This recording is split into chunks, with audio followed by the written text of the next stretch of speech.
우리 14절 말씀 한 목소리로 합독하겠습니다.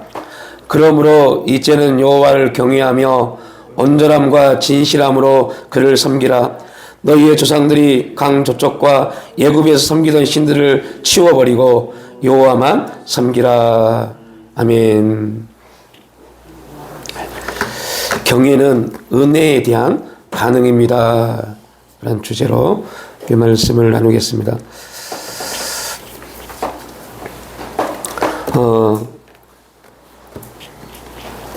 하나님을 경외함에 있어서 하나님을 아는 것이 중요하다라는 주제로 함께 말씀을 나누었습니다. 왜냐하면 우리의 신앙생활의 승패는 하나님을 아느냐 모르냐에 달려있기 때문입니다. 안다라는 알미라는 주제를 우리가 나눌 때 가장 많이 이해를 드는 내용이 사무엘이라는 선지자의 내용입니다. 그는 태어날 그 직후부터 성전에서 자라났던 그러한 사람입니다. 성전에서 자랐기 때문에 하나님에 대해서 얼마나 많이 알겠어요. 하나님을 얼마나 잘 알겠어요. 그럼에도 불구하고 하나님이 그를 만나러 왔을 때 사무엘은 하나님의 음성을 분별하지를 못했습니다. 우리가 사무엘처럼 그러한 신앙생활을 할 수 있음에 대해서 조심해야 됩니다. 수십 년 예수를 믿고 교회를 다녔다 하지만 하나님이 우리에게 말씀을 걸어오실 때 그 말씀이 하나님의 말씀인지 하나님의 말씀이 아닌지를 분별하지 못한다면 우리의 신앙은 심각한 문제에 빠질 수 있습니다. 그만큼 우리가 하나님을 안다, 하나님을 만났다, 하나님과 인격적 교제를 하고 있다. 이것은 우리의 신앙에서 굉장히 중요한 주제이고 하나님을 알면서부터 우리의 신앙은 계속적으로 변화, 성장, 성숙해지는 그러한 역사를 가지고 있습니다. 아이들이 어렸을 때 엄마, 부모를 아는 것과 그들이 자라면서 부모를 아는 것은 전혀 다릅니다. 그런 것처럼 우리가 하나님을 아는 것도 동일합니다. 하나님을 어떠한 관점으로 알고 있는지, 또한 우리는 어떠한 관심을 가지고 하나님 앞에 나아가는지, 성장하지 못하면 우리는 하나님 앞에 나가는 모든 방식이 다 자기 중심적인 겁니다.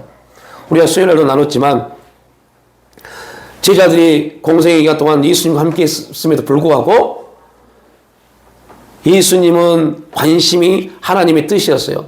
예수님이 이 땅에 오신 목적은 하나님의 뜻을 이루기 위함입니다. 하나님의 뜻은 뭐였어요? 십자가입니다. 그런데 제자들은 뭐였습니까? 누가 더 높은 자리에 앉을까에 관심을 가지고 있었습니다. 완전히 다릅니다. 그들에게 질문합니다. 너희들은 예수와 함께 있는데 예수가 누군지 아니? 라고 물어보면 그들은 다 안다고 말할 겁니다. 왜요? 매일 함께 있기 때문에요. 매일 예수님의 말씀을 들었기 때문에요. 그런데 정작 예수님이 진짜 하나님의 말씀을 그의 입으로 선포했을 때 그들은 이해하지 못했어요. 오늘 저와 여러분의 신앙이 그러할 수 있다는 겁니다. 그래서 하나님을 아느냐 모르냐는 우리의 신앙의 승패를 가릴 수 있는 굉장히 중대한 그러한 원리를 가지고 있습니다. 하나님을 온전히 알지 못한 사울 왕이 결국에는 하나님의 뜻을 온전히 순종하지 못함으로 버림받는 그런 왕이 되었습니다. 선택받은 이스라엘 백성들은 하나님께 열심히 있었지만 복음에 대한 무지와 오해로 인해서 오히려 그들의 열심이 하나님을 대적하는 결과를 초래했습니다. 그러므로 열심과 영적 무지가 더해지면 그는 반드시 하나님을 대적하는 사람이 됩니다. 그래서 우리가 진짜 예수를 잘 믿어야 되지만 잘 알아야 돼요.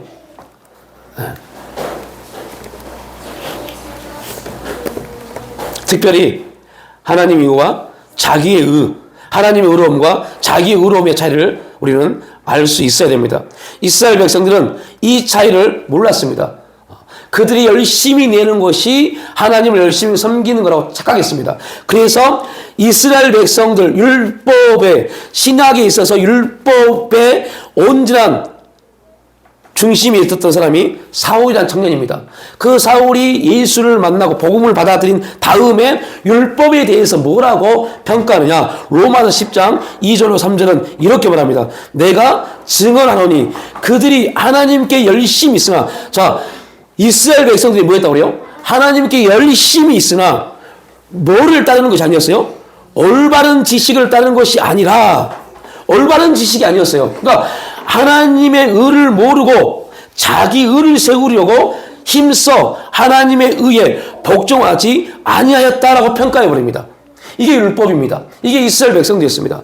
열심히 있었으나 정말 최선을 다해서 유대교 안에서 최선을 다해서 신앙생활을 했으나 올바른 지식을 따르는 것이 아니라, 그래서 올바른 지식이 뭡니까? 율법에서 올바른 지식이 뭘까요? 이걸 알아야겠죠, 이제. 그죠? 율법에서 올바른 지식이 뭘까요? 죄인이답니다. 나는 죄인입니다.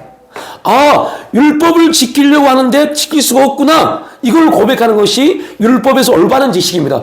그런데 이스라엘 백성들은 율법을 지키면서 그들이 죄인임을 알지를 못했어요. 이게 그들의 가장 큰 문제입니다. 자, 돌이켜보면 이제 율법은 사람들을 뭐로 정지한다고요? 죄로 정지합니다. 그럼 복음은요? 제가 왜 여러분들에게 그리스도 예수 안에 거듭난 여러분들에게 나는 죄인입니다라고 고백하지 말라는 이유가 요 주제입니다. 율법에서 올바른 지식은 나는 죄인이랍니다. 근데 복음에서는요, 나는 의인입니다입니다.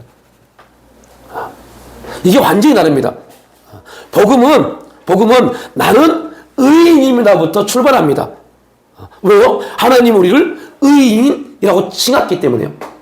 우리가 의로운 삶을 살아서가 아니라 하나님이 너는 이제 의인이라고 말씀하셨기 때문에 우리는 의인이라는 기본적 바탕에서 복음이 시작됩니다. 그럼에도 불구하고 우리 뭐 할 수 있어요? 죄질 수 있습니다. 자, 구약의 율법과 신약의 복음의 차이는 뭐예요? 율법은 죄지면 죄의 대가를 받아요. 근데 자, 신약의 복음은 죄를 짓는데 그 죄에 대한 대가가 뭐예요? 놀라운 겁니다. 이게 복음인데, 복음은 죄를 집니다. 똑같이 율법도 죄에 대한 대가가 있고, 복음 안에 있는 사람들도 죄에 대한 대가가 있어요. 율법은 형벌이고, 복음은요, 사함입니다. 이래서 다릅니다. 그래서 우리가 복음 안에 있다는 게 얼마나 큰 축복이라는 것을 우리는 거기서 깨달아야 돼요. 복음은 죄를 졌음에도 불구하고, 복음의 출발은 뭐라고요? 죄사함입니다. 왜요? 예수 그리스도의 십자가는 과거, 현재, 미래의 모든 죄를 다 담당하셨습니다. 얼마나 기가 막힌 복음입니까? 이 엄청난 복음의 자리에 있음에도 불구하고 사탄은 우리에게 계속 잠수합니다. 아니야, 너 죄인이야, 너 죄인이야, 너는 죄 가운데 있어 라고 말합니다. 왜요? 사탄은 제사함의 원리를 몰라요. 왜 모를까요? 이런 티키타카가 있어야 되는데 왜 모를까요? 사탄은 아직 땅속에서 부활하지 못했어요. 이게 무슨 말이에요? 예수님이 십자가에 지심으로 사탄의 모든 권세를 가지고 어디에 묻혔어요?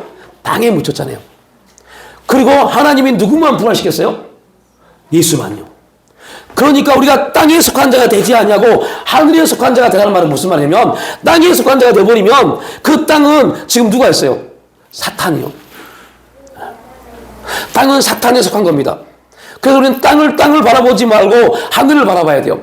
하늘을 바라보는 사람들은 죄 사함의 거룩한 은혜 가운데서 우리의 삶을 살아갑니다. 그래서 이 원리를 알아야만이, 이 원리가 우리 삶 가운데 온전히 스며들어야만이 우리의 우리는 삶 속에서 뭐를 이루고 있다고요? 율법을 이루고 있다는 간증이 나옵니다. 이걸 모르면 우리는 동일하게 율법에 의해서 정죄받을 수밖에 없어요. 왜요? 여러분, 우리는 율법을 지킬 수 있는 그런 능력이 없습니다. 율법대로 행할 수 있는 아무런 힘도 없습니다. 그러면 우리는 뭐 할 수밖에 없어요? 사탄을 통해서 율법에 의해서 정죄받아서 죄인이 될 수밖에 없는 그러한 연약한 존재입니다. 그런데 그 모든 것들을 예수님이 십자가에서 담당하셨습니다. 그래서 경외는 은혜에 대한 반응인데 그 첫 번째가 뭐예요? 예수님이 우리의 모든 죄를 담당하셨다입니다. 예수님이 우리의 죄를 담당하신 그 은혜의 거룩한 역사 가운데 있습니다. 그래서 바울이 에베소서에서 뭐라고 그럽니까? 은혜로 믿음으로 구원받았다고 합니다. 은혜로 구원받은 겁니다. 우리는 첫 출발부터가 은혜입니다. 이 엄청난 자리에 우리는 서 있습니다. 은혜를 받기 위해서 어느 곳에 가면 은혜가 있다가 아닙니다. 우리가 서 있는 그곳이 어떤 자리요? 은혜의 자리입니다. 얼마나 기가 막힙니까? 이곳이 예수 그리스도께서 2000년 전에 이루신 사건입니다. 그래서 은혜의 자리에 있는 우리는 어느 곳에 있을지도 하나님, 그분 이름만 부르면 즉각 하나님이 우리가 느끼든 못 느끼든 들리든 못 들리든 하나님은 즉각 우리에게 반응하십니다. 우리의 반응은 하나님이라는 이름을 부를 때 우리가 하나님께 반응하는 것이고, 우리가 하나님이라 부르면 하나님은 우리가 조금 전에 말씀드렸지만 아무런 감각이 없을지라도 우리와 항상 함께 하시는 그 놀라운 역사를 우리 가운데 나타내신다는 것. 그래서 하나님을 아는 자들, 하나님을 경외하는 자들은 은혜에 반응합니다. 자, 답은 결론 이겁니다. 은혜에 반응한단 말이 무슨 말이에요? 항상 하나님의 이름을 부르는 겁니다. 여러분, 다윗이 어떻게 골리앗을 이겼습니까? 그가 열심히 운동해서 근육을 세워서 엄청난 그런 힘을 가지고요? 아닙니다. 똑같은 다윗이었어요. 1년 전 양을 치던 다윗, 지금 그 형들에게 꾸중을 듣고 사람들에게 비웃음을 당하고 있는, 저 골리앗에게 비웃음을 당하고 있는 똑같은 다윗이었습니다. 그런데 다른 게 뭐예요? 다른 사람들, 이스라엘 백성들과 다른 게 딱 한 가지 있어요. 다윗은 여호와 이름이 있었습니다. 우리가 은혜에 대한 반응은 여호와 이름, 하나님의 이름을 부르는 겁니다. 어느 곳에 있을지라도, 어떠한 자리에 있을지라도 우리가 은혜에 대한 반응은 하나님의 이름을 부를 때, 그 말은 조금 더 풀었으면 하나님의 이름을 부른다 라는 말은 나는 할 수 없으니 하나님 역사해 주세요. 하나님 도와주세요. 제 인생 가운데 개입해 주세요. 우리 가정 가운데 개입해 주세요. 우리 자녀들 가운데 개입해 주세요. 이겁니다. 하나님, 저 골리앗 사울 왕도 이길 수 없었고 어떠한 이스라엘의 군사를 이길 수 없었습니다. 하나님, 그런데 하나님, 저는 전쟁의 주인이신 하나님 당신을 믿고 나아갑니다.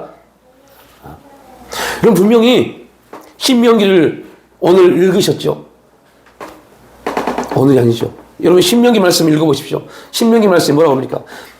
모세가 이스라엘 백성들에게 이렇게 말합니다. 야, 너희들이 가나안 땅에 갈 텐데 걱정하지 마. 하나님이 먼저 가서 다 처리하셨어라고요.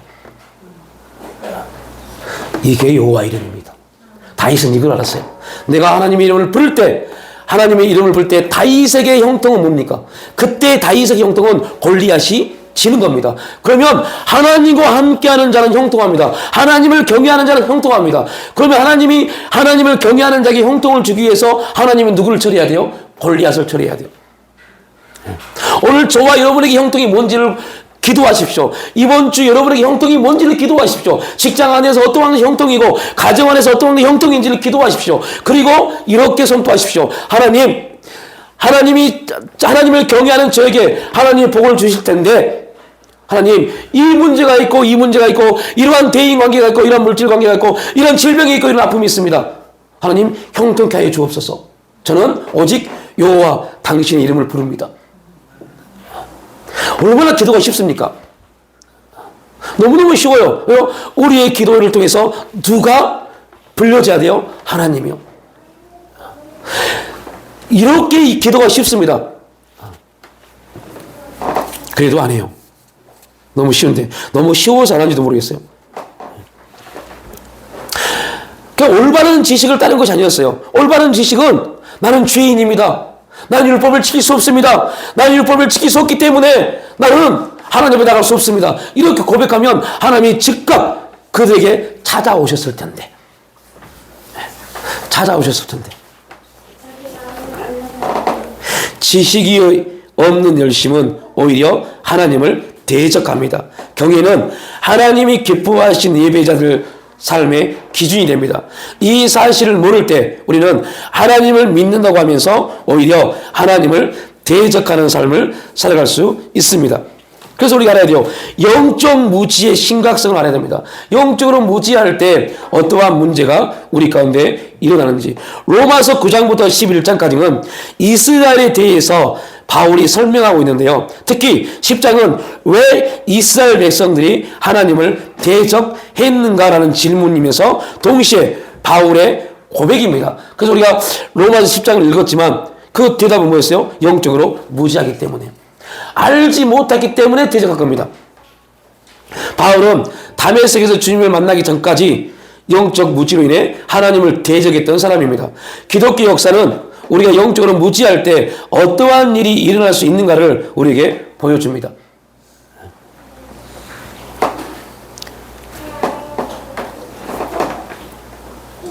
하나님의 의를 모르고 합니다. 하나님의 의를 모르고, 즉 이스라엘 백성들은 하나님께서 정하신 의의 법칙에 대해서 무지했습니다. 율법을 왜 주셨는지, 우리에게 왜 율법을 주셨지? 자, 이걸 우리에게 대입을 시켜보자고요. 우리는 뭐에 대한 무지예요? 하나님 왜 나를 부르셨을까? 라는 거예요. 하나님 여러분을 왜 부르셨을까요? 이거에 대해서 여러분 주 앞에 계속 기도할 수 있는 은혜가 있기를 축복합니다. 나를 왜 부르셨는지, 나를 왜 이러한 직장에 보내셨는지, 나를 왜 이러한 사람과 만나게 하셨는지, 나를 왜 우리의 가정을 하나님 왜 이렇게 이루셨는지, 나는 왜 이 교회를 섬기고 있는지, 나는 왜 이러한 삶을 이런 환경 가운데 있는지, 이거에 대한 우리의 질문의 기도가 나와야 돼요. 하나님은 분명한 목적이 있어서, 하나님 분명한 뜻이 있어서 우리를 그렇게 섭리하셨고 인도에 가시는 겁니다. 이러한 법칙을 모르니까 자꾸 하나님의 관점, 하나님의 섭리가 아니라 내 관점에서 내 삶의 바운드리 안에서 뭔가를 찾으려고 그래요.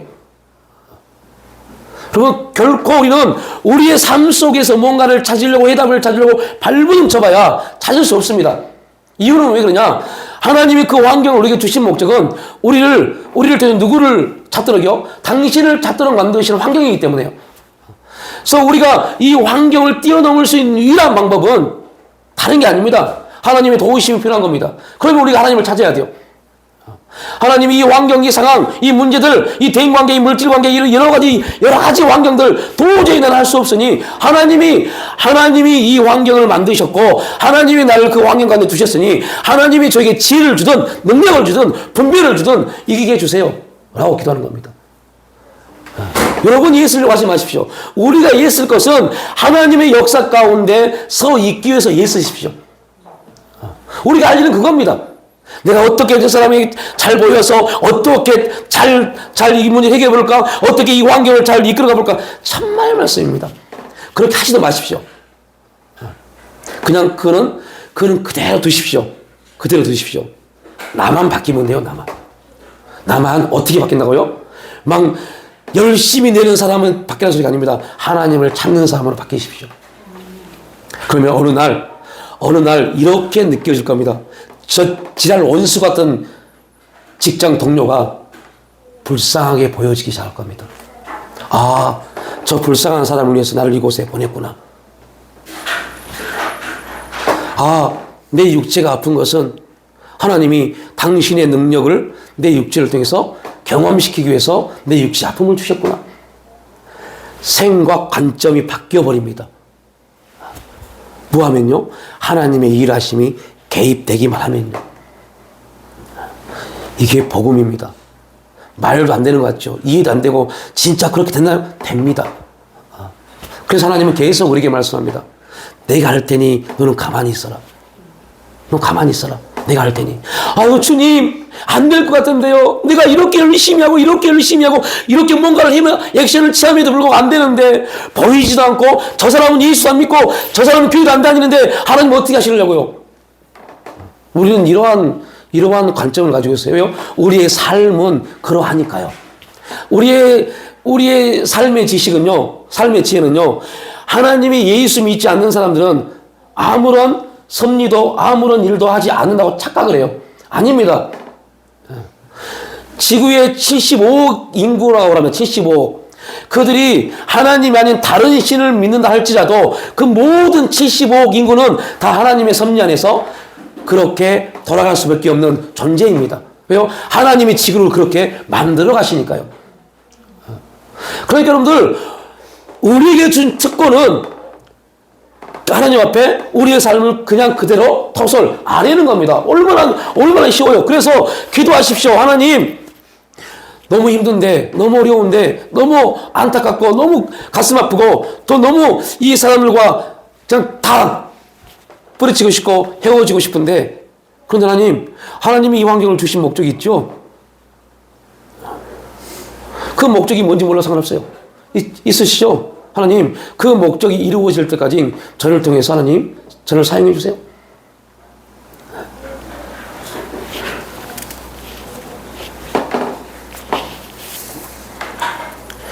우리가 할 것은 그겁니다. 그거에 힘쓰십시오. 그게 시간을 투자하십시오.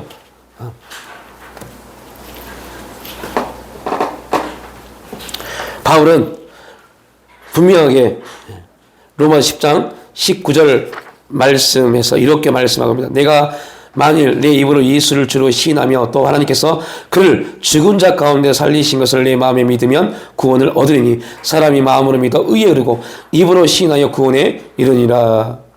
이스라엘 백성들은 행위가 아니라 은혜로 예수를 믿고 시인함으로 구원을 받는다는 그 영적 지식에 대해서 무지했습니다. 이걸 몰랐어요. 성경은 믿음으로 구원받는 것을 하나님의 의로움이라고 그럽니다. 하나님의 의가 뭐라고요? 믿음으로 구원받는다. 그러면 그의 나라와 그의 의를 구하라 라는 말은 무슨 말이에요? 그의 나라는 하나님 나라입니다. 그럼 그의 의를 구하라. 그의 의가 뭡니까? 내가 아니라 하나님이 우리에게 구원을 이루어 가신다는 것을 인정하는 겁니다. 그러니까 우리가 뭔가를 이루기 위해서, 심지어 우리의 신앙이 성장하기 위해서, 우리의 신앙이 성숙되기 위해서 뭔가를 액션을 취한다. 이것도 하나님 앞에 죄일 수 있어요. 제가 그런 말씀 드렸잖아요. 훈련할 때 하루 100번 묻고 하루 3시간 기도하고 100번 감사하는 거 막 훈련했어요. 열심히 했어요. 정말 한 20몇 년을 계속 쉬지 않고 했습니다. 지금도 100번 아니지만 계속 합니다. 그럼에도 불구하고 어느 날 하나님이 저에게 찾아오셔서 이렇게 말씀하셨어요. 자, 그렇게 훈련하고 있는 곳이 어느 날 내가 보니 너의 의로움이 됐구나 라고 말씀을 걸어오신 겁니다. 왜요? 저는 그렇게 했습니다가 되어버렸어요. 저는 그렇게 100번 감사했고 100번 물었고 하루 3시간 기도했습니다. 이게 제 의로움이 되어버렸어요. 이게 의로움이 되면 안 되는데, 이렇게 한 목적이 있는데, 그런 목적입니다. 하나님의 목적을 위해서 한 건데 그 목적보다 이게 우선이 되어버렸어요. 그래서 어디 집회 나가고 설교를 가면 하나님의 일하심보다는 뭐가 더 높여졌어요? 저 하루에 3시간 꼬박꼬박 기도했고 하루 100번 물었고 100번 감사했고, 여러분 그렇게 하십시오. 여러분 이게 표준이 기준이 되면 안 되잖아요. 내 훈련 방식이 하나의 기준이 되면 안 되잖아요. 그게 기준이 되어버리면 뭐가 바뀌어요? 성령의 역사가 바뀌어버릴 수 있어요. 그 부분을 물어보시는데 깜짝 놀랐어요. 이것 또한 하나님 앞에 뭐가 됐어요? 죄가 될 수 있구나. 나 이렇게 했으니까 이건 뭐예요? 자기 의로움이잖아요. 이렇게 하게 하신 분도 누구 힘을 고백할 수 있어야 돼요? 하나님을 고백할 수 있어야 돼요. 그러니까 하나님은 우리의 삶을 통해서 계속적으로 누구를 고백하도록 한다고요? 하나님을요. 그래서 여러분들 혹 어느 교회에 가서 설교를 듣든 어느 목사를 만났든 꼭 기억하십시오. 그의 설교 가운데 하나님의 의로움이 나타나지 않으면 그는 가짜입니다. 자기 자랑이 많이 나오면 그는 가짜입니다. 결국 진짜와 가짜의 차이는요, 말을 잘하고 설교를 잘하고 공부를 많이 하고 이게 아닙니다. 성도수가 많고 이것도 아닙니다. 그 입에서 누가 높여져야 돼요? 하나님이요. 하나님이 높여진 그분이, 그 사람이 진짜 하나님의 사람입니다.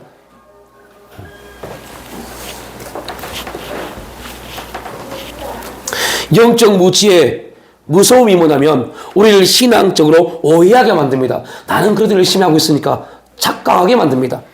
그래서 그 오해가 뭐였어요? 제 의로움이요. 저 3시간 기도했다니까요. 저 100번 물었다니까요. 저 100번 감사했습니다. 이렇게 열심히 했습니다.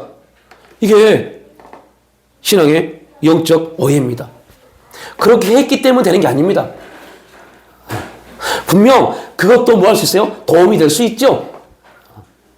그러나 그렇게 했기 때문에 하나님이 영적인 은혜적 사건을 경험한 게 아니더라고요.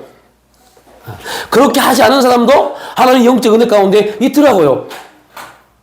그리고 하나님이 당신을 계시하시고 역사하시는 방식은 각자가 다르기 때문에요.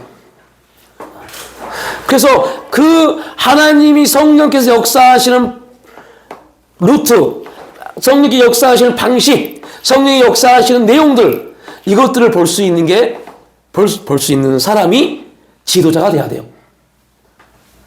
안 그러면 우리는 지금도, 여러분 꼭 기억하십시오. 나이가 연세가 있든 어리든 카리스마 있는 사람 앞에 가지 마십시오. 카리스마 있고 능력 있는 사람 앞에 가지 마십시오. 그들은 결국 잘못된 길로 갈 겁니다. 나를 따르라! 그런 사람 앞에 가지 마십시오. 성경은 어디에도 그렇게 말하지 않습니다. 나를 따르라! 나만 믿어! 그렇게 말하지도 않습니다. 우리가 영적으로 무지하면 이러한 오해가 나옵니다. 저 사람은 능력 있고, 저 사람은 카리스마 있고, 저 사람은 하나님의 사랑이 있고, 하나님을 경험했고, 그래서요.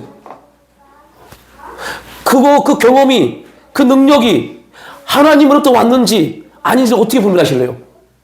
그분이 말씀 가지고 설교하니까요? 이단을 받나니까요? 우리가 굉장히 잘못된 지식적, 신앙적인 내용을 가지고 있어서, 그 목사님 무슨 말씀이세요? 그 목사님 얼마나 말씀적인데요? 진로 답답할 때 말씀만 본대요. 설교할 때 말씀만 돼요. 성경 66권을 가지고 설교한대요.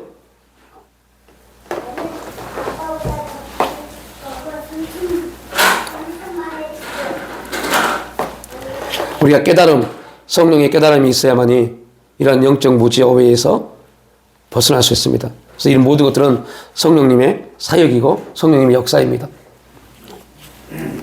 여기서 중요한 교훈 하나가 우리에게 나오는데요. 하나님은 지혜로운 사람을 통해서 역사하시고 마귀는 무지한 사람을 통해 역사합니다. 지혜로운 사람은 자기를 나타내지 않습니다. 지혜로운 사람은 어떻게 한다고요? 사람들을 사용합니다. 무지한 사람은요, 자기를 나타냅니다.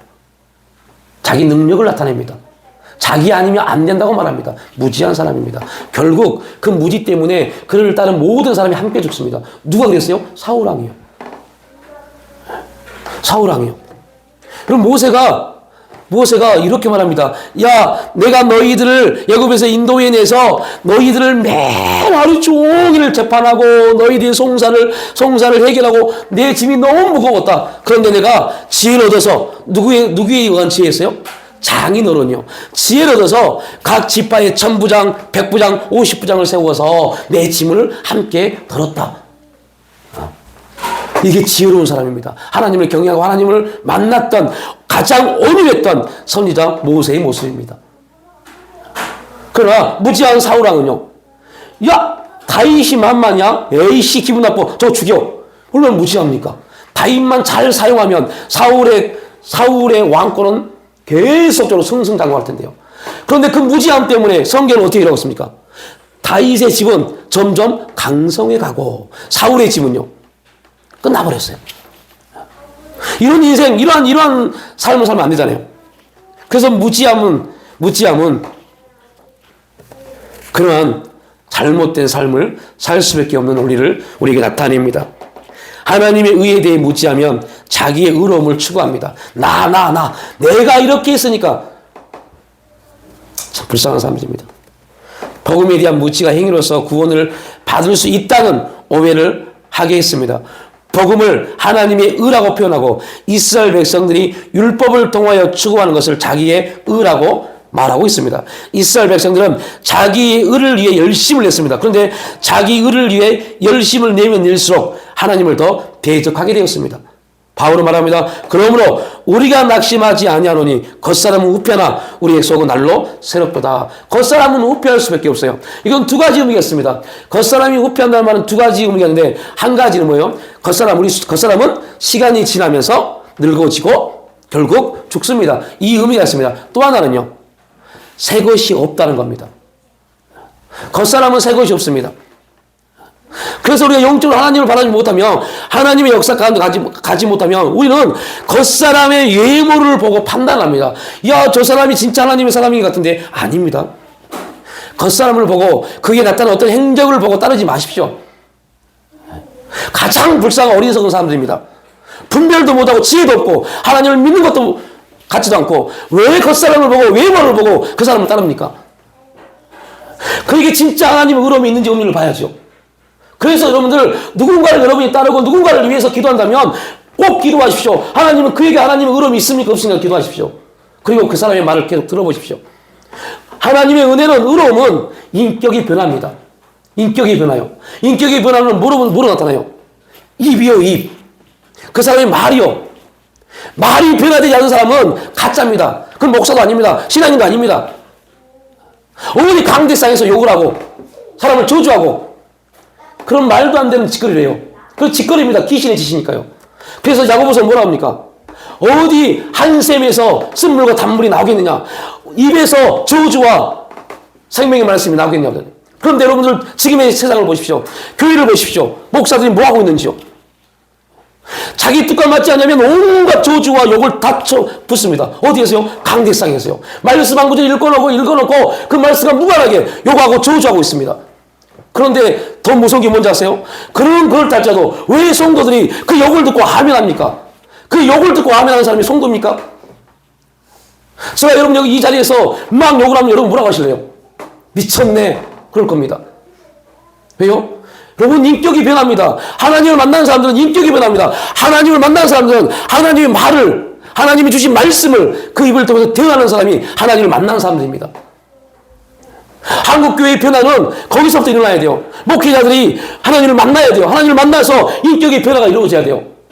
먹고 사는 문제가 아니라 하나님 말씀만이 진정으로 교회를 살린다라는 그 역사 가운데 서야 돼요. 그 변화가 있지 않으면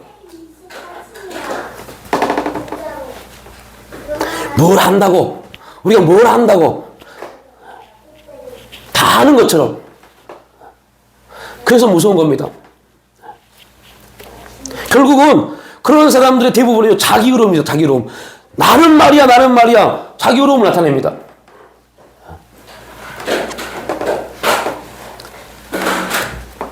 날마다 새로워져야 돼요. 겉사람이 우피하고 있는데 겉사람은 죽어가고 있고 겉사람은 다 거짓입니다. 우리 겉사람은 다 거짓입니다. 왜요? 우리 겉사람에는 뭐가 있어요? 거짓잡이 사탄이 다스리고 있기 때문에요. 그를 계속 부정하고 계속 우리가 예수 그리스도 이름으로 하나님의 생명의 말씀을 계속 승리해서 나가야 됨에도 불구하고 그 우피할 겉사람의 모습에 빠져버리는 그런 어리석음, 그런 연약함이 지금 한국 교회 가운데 이루어지고 있습니다. 마귀는 속인 자입니다. 속이는 자 마귀는 겉사람의 겉을 통해서 계속적으로 우리를 속여갈 겁니다. 모든 사기꾼은 거짓말과 가짜라는 도구를 가지고 속이는데, 지혜로운 사람은 사기꾼의 거짓말이나 가짜에 속지 않지만 무지한 사람은 쉽게 속습니다. 하나님께서는 우리가 영적으로 무지한 사람이 아니라 지혜로운 사람이 되기로 바라십니다. 그래서 하나님께서는 우리에게 성경과 성령님 또한 우리 주변에 지혜로운 사람들을 보내주셨습니다. 예수님은 자신을 향해 야유하며 못을 박는 사람들 향해 자기들이 하는 일을 알지 못한다라고 정확하게 우리에게 말씀해 주셨습니다. 무지가 영적인 악의 근본적 이유임을 말해주고 있는 겁니다. 그렇다면 회개와 거룩한 사람의 첫 번째 문은 무엇일까요? 그게 바로 깨달음입니다. 성령이 우리에게 오셔서 가장 먼저 하는 사역 중에 하나가 뭐냐면 깨달음을 줍니다. 깨닫게 하십니다. 그리스도인에게 있어서 가장 큰 복은 영적 세계의 법칙과 하나님의 마음을 더 깊게 알아가는 겁니다. 이 사실을 알았던 바울은 성도들에게 계시의 정신을 주사 영적인 세계의 모든 것을 더 깊고 많이 알게 해달라고 강구했습니다. 두 번째, 알지 못하면 믿을 수 없고 하나님을 대적하게 됩니다. 바울은 디모데전서를 통하여 영적 무지로 인해 하나님을 대적했음을 고백합니다. 영적 무지는 하나님을 믿지 못하고 오히려 대적하게 합니다. 내가 전엔 해방자요 핍박자요 폭행자였으나 도리어 궁유를 입은 것은 내가 믿지 아니할 때 알지 못하고 행하였습니다. 바울은 자기가 지난날 하나님의 마음을 아프게 하고 하나님의 교회를 핍박했는지에 대해서 설명합니다. 그것은 무지 때문이었다고 말합니다. 우리는 어떤 사람을 보지 못해도 사랑할 수 있습니다. 어머니는 떨어져 있는 자식을 직접 보지는 못하지만 사랑합니다. 그러나 알지 못하는 사람을 사랑할 수는 없습니다. 그죠? 수십 년을 떠나 살아 있어도 부모와 자녀 간에는 그 사랑이 흐릅니다. 왜요? 부모와 자녀이기 때문에요. 근데 처음 본 사람은 그는 사랑할 수 없어요. 바울은 바리새인으로서 어려서부터 성경을 연구한 사람이었지만 복음에는 무지했습니다. 그렇기 때문에 그는 하나님을 몰랐던 겁니다. 하나님을 몰랐어요. 하나님을 섬긴다고 했죠. 자, 우리가 수요일날 이 부분을 알았죠. 관심은 곧 뭐와 관계돼요? 사랑이요. 예수님은 하나님께 관심이 있었기 때문에 하나님을 사랑했습니다. 하나님을 사랑했기 때문에 하나님의 뜻을 이룰 수 있었어요. 우리가 하나님의 뜻을 이루기 위해서는 반드시 해야 될 게 있어요. 하나님께 관심을 가져야 돼요. 하나님을 사랑해야 돼요. 하나님을 사랑하지 않으면 결코 우리는 기뻐할 수 없고 기도할 수 없고 감사할 수도 없습니다. 왜요? 여러분, 사랑하는 사람에게 뭔가를 줄 때 그 줌이 뭡니까? 고통을 주겠습니까? 아픔을 주겠습니까? 재앙을 주겠습니까? 아닙니다. 사랑하는 사람은 사랑하는 사람에게 기쁨을 주고 행복을 주고 즐거움을 줍니다. 우리가 하나님을 사랑하면 하나님의 사랑이 우리에게 부음받아질 때 그때 우리가 나타나는 게 뭐예요? 기쁨입니다. 감사합니다. 그래서 우리는 하나님의 뜻을 이룰 수 있는 겁니다. 하나님께 관심을 가져야 돼요. 관심을 가지면 하나님이 우리에게 주신 사랑을 느낄 수 있습니다. 관심이 하나님께 없고 자기한테 있으면 우리 계속 상대적 관점에서 조금 더 있으면 좋겠다. 조금 더 가졌으면 좋겠다. 조금 더 좋은 곳에 갔으면 좋겠다. 조금 더 많으면 좋겠다. 이 문제에 빠져버립니다. 인간의 욕심은 그렇게 나가니까요.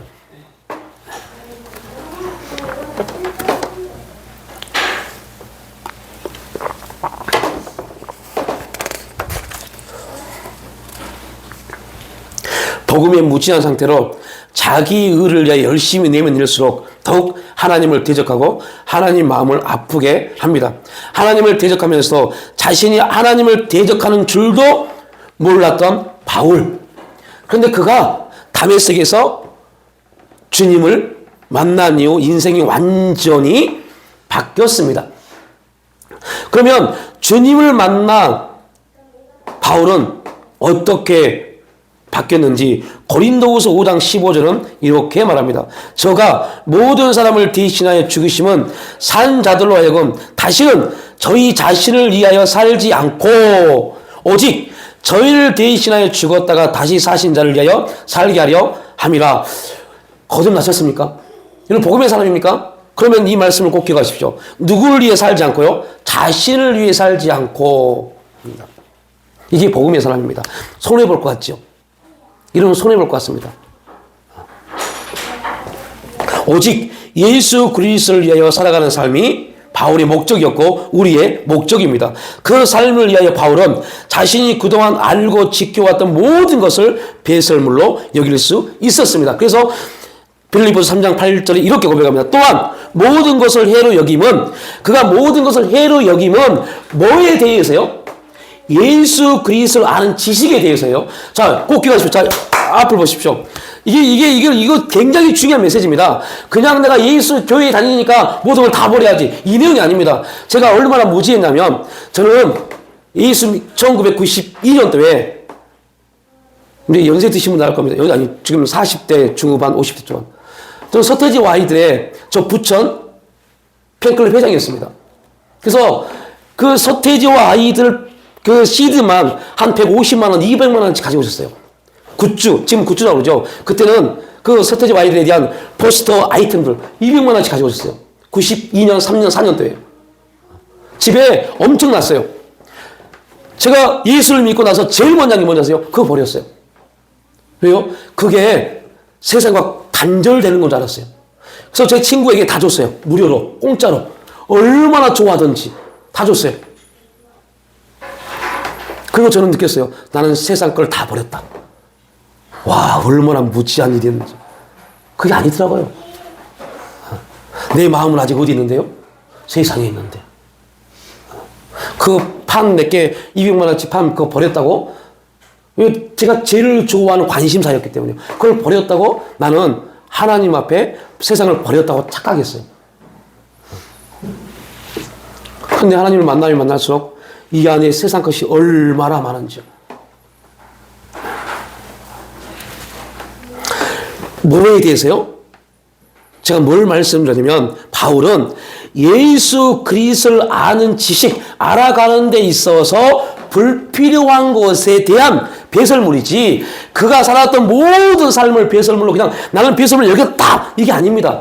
그가 예수를 딱 알아가고 만나고 나서 예수를 알아가는 데 있어서 예수를 알아가는 데 있어서 바울의 발목을 잡는 게 뭡니까? 율법의 지식이요. 율법의 지식이요. 그리고 또 뭡니까? 바리새인 중에 바리새인이요. 이러한 것들이 계속 바울의 발목을 잡는 겁니다. 여러분, 우리가 히브리서를 2년 6개월 동안 나눴습니다. 그 중심이 뭡니까? 히브리 그리스도의 가장 큰 문제가 뭐였어요? 우리가 유대인의 율법, 유대인의 제사, 종교를 지키지 않아서 이렇게 고통받나? 이 문제였어요. 그러니까 그 히브리서 기자가 뭐라고 합니까? 아니야. 그게 아니라니까. 너희들이 믿고 있는 예수가 가장 위대한 분이고 너희 선조가 믿었던 유대 종교의 모든 것은 예수와 비교할 수 없어. 이걸 계속 히브리서에 말씀하고 있잖아요. 그러니까 예수 그리스도를 알아가는 데 있어서 불필요한 모든 것들, 그것들이 배설물이지 그냥 내가 살아왔던 내 모든 삶을 내가 다 버렸다 이 내용이 아닙니다. 그러니까 우리도 마찬가지입니다. 우리가 예수를 알아가는 데 있어서 예수를 만나가는 데 있어서 우리의 발목을 붙잡고 있는 게 뭔지 알아야 돼요. 그거를 먼저 끊어내야 돼요. 그거를 끊어내야만이 우리가 하나님 앞에 내 삶을 드릴 수 있는 겁니다. 그거 못 끊어내면 보여지는 거, 제가 그 판을 다 내 친구를 CD를 주었던 거, 이러한 것, 보여지는 행위들, 나 그래도 술도 안 마시고 담배도 안 피고 안 좋은 나쁜 데 안 가고 교회만 다니는 교회 직장만 다니는데 여러분 이게 배설물이 아닙니다. 이게 오히려 더 자기 의로움을 나타낼 수 있어요. 그러니까 우리가 너무 몰라요. 너무 모르다 보니까 그냥 목사님 무슨 말씀이세요? 저는요 다른 사람 다 놀러 갈 때 다 좋은 데 갈 때 한 번도 안 가고 교회만 나갔고요. 기도만 했고요. 저는 교회 집 직장 교회 집 직장 교회 집 이것밖에 안 했습니다. 무지한 겁니다. 무지한 거. 놀아야죠. 즐겨야죠. 어디 안에서요? 그리스도 예수 안에서요. 그 영적인 진리를 모르니까 그 영적으로 뭔지를 모르니까 버려야 될 걸 안 버리고 버리지 말을 걸 다 버려버렸어요. 그러다 보니까 이제 어떤 문제에 빠진지 아세요? 즐거움이 없어요. 즐거움이. 감정은 성령께 붙잡힌 바 되면 우리에게 뭘 줘요? 즐거움을 줍니다. 기쁨을 줍니다. 찬양이 나와도 즐거움이 없어요. 기쁨이 없어요. 감흥이 없어요. 성령이 역사함에도 불구하고 감흥이 없으니 감동을 못 받아요. 왜요? 메말라 버렸어요. 메말라 버렸어요.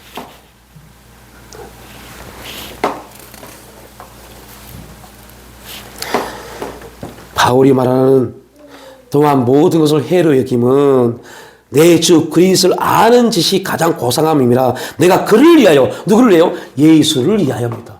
예수를 위하여 예수를 알아가는데 예수를 알아가지 못하도록 계속 발목 잡는 게 있습니다. 바울에게는 그것이 율법이었고 바리새인 중에 바리새인이라는 그 가문이었고 가마리엘 문화생에서 공부했던 가마리엘 문화생했던 이야기고 8일 만에 할례했다는 그 종교적 내용들이었습니다. 그것을 버렸다는 겁니다. 그러나 결국 그가 복음의 원죄였으니까 하나님이 그의 모든 율법을 사용하시잖아요.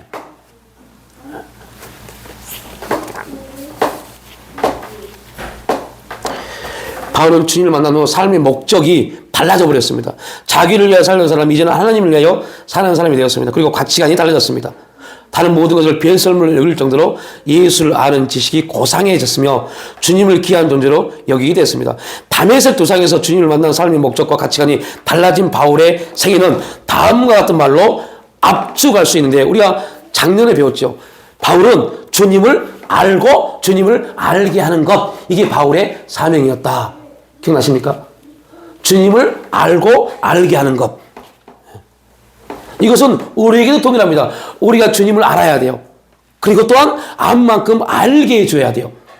가르쳐야 돼요. 가르쳐 지켜 행하라. 주님을 알고 주님을 알게 하는 두 가지 일에 자기의 모든 것을 건 사람이 바로 바울이었습니다. 이거는 죽을 때까지 바울에게 나타났던 역사입니다. 바울이 해방자, 핍박자, 폭행자로 한 고백을 예수 믿는 사람들을 잡아 가두고 죽이는 일만을 의미하지 않습니다. 물론 그 일을 포함하는 것은 사실이지만 그것만을 말하고 있지 않습니다. 바울은 자기 의가 하나님을 대적하는 일임을 고백한 겁니다. 죄인 중에 기수다란 말은 내 의로움 때문에 하나님의 의로움이 하나님을 대적하는 그러한 사람이 되었구나 라고 고백하는 겁니다.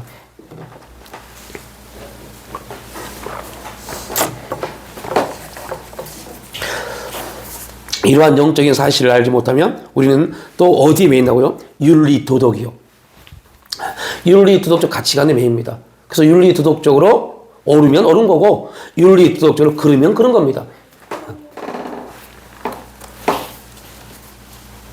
그러니까 여러분들 지금의 한국교회를 보십시오. 한국교회가 뭐 이념, 사상, 뭐 교단, 교파 다 나눠졌습니다. 이 기준이 뭔지 아세요? 영적인 거요? 아니요. 윤리입니다. 윤리. 영적인 걸 잃어버린 한국교회가 윤리적 기준에서 나눠졌어요. 이 안타까움이 있습니다.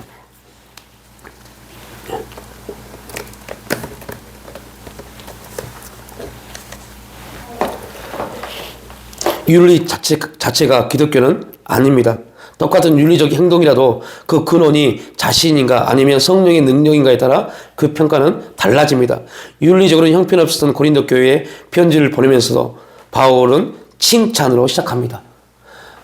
그래서 여러분들 서신서를 보십시오. 고린도 교회는 완전히 윤리 도덕적으로 무너진 교회입니다. 그런데 바울은 고린도 교회를 칭찬으로 시작합니다. 반대로 갈라디아서 교회, 갈라디아서를 쓰면서 바울은 그 교회를 저주로 표현해버립니다. 고린도 교회의 문제가 윤리적 문제라면 갈라디아 교회는 교리적인 문제였습니다. 자, 윤리적인 문제이기 때문에 윤리적인 문제는 뭐가 회복되면 바뀌어요?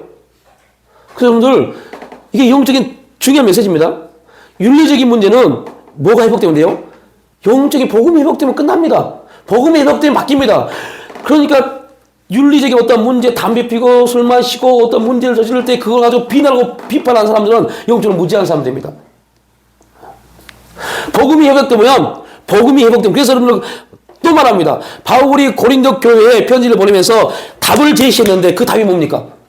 생각나게 한다 였어요.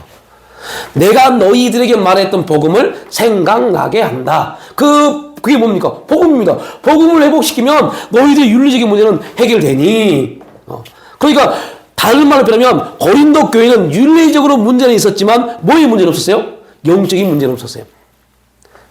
자, 갈라디아 교회는 윤리적인 문제는 없었어요. 근데 뭐의 문제였어요? 교리요. 신앙적인 문제가 있었습니다. 그래서 저주한 겁니다.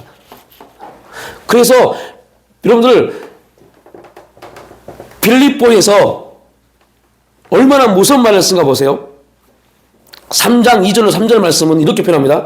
자, 뭐의 문제? 영적인 문제에 있는 사람들 향해서 이렇게 말합니다. 걔들을 삼가고 행악하는 자들을 삼가고 손할례당을 삼가고 하나님의 성령으로 봉사하며 그리스도 예수를 자랑하고 육체를 신뢰하지 아니한 우리가 곧 할례당이라고 말합니다. 걔들이라고 말합니다. 걔들. 바울이 걔들이라고 했던 걔들. 그가 누구라고요? 영적으로 무지한 자들이요.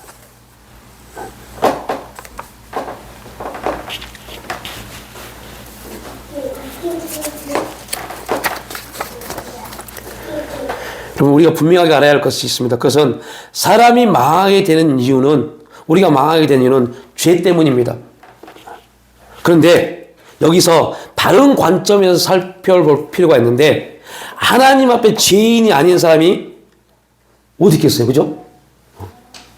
그럼에도 어떤 사람은 구원받아 천국에 가고 어떤 사람은 구원받지 못해 지옥에 갑니다. 그 차이가 뭔지 알아야 돼요. 예수님께서 십자가에 달리실 때 양편 두 강도가 있었습니다. 그들은 십자가에 달려야 할 죄인이었습니다. 그럼에도 두 사람의 운명은 달라졌어요. 망한 이유를 죄에서 찾는다면 이 두 사람은 운명이 똑같아야 돼요. 그죠? 죄에서 찾는다면. 그런데 하나님은 사람의 망하는 이유가 죄인데 그 근본적인 문제가 뭐였다고요? 하나님을 아는 지식이 없기 때문에. 하나님을 더 쉽게 말하면 하나님을 모르기 때문에. 하나님을 모르기 때문에 망합니다. 그러면 우리가 왜 죄를 져요? 모르니까요. 그래서 우리가 이런 말이죠. 모르는 게 약이야. 아닙니다. 모르는 건 죄입니다. 모르는 건 죄입니다.